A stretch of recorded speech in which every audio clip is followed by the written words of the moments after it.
ઇંગ્લિશમાં એવું કહેવાય છે વિકા તો no fears when we have this here. તમે ચિંતા ન કરતા, હું વિહેર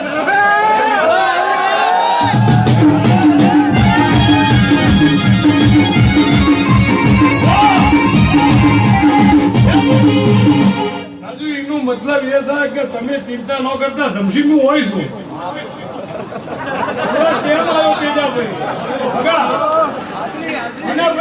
विक्रम कुत्ते पे सस्ता आया तब अहमद शाह बादशाह ने अहमदाबाद शहर बसाया. अहमद शाह बादशाह ने कીધું કે હોહલું કૂતરાના હોમું થઈ જાય, આ ધરતી પર તો રહેવાય અને તમે એ ધરતીમાં રહો. આ અમદાવાદ શહેરની 52 બજારના 70 કિલોમીટરના અંતરના રિંગ રોડમાં ગમે તે ફરો, પણ જો મારા થઈને ફરો ને ગમે તેવા દેહનો જો સુબો આવે અને તમને હોમો પડે પાણી ના પીવડાવી દઉં, મારું નામ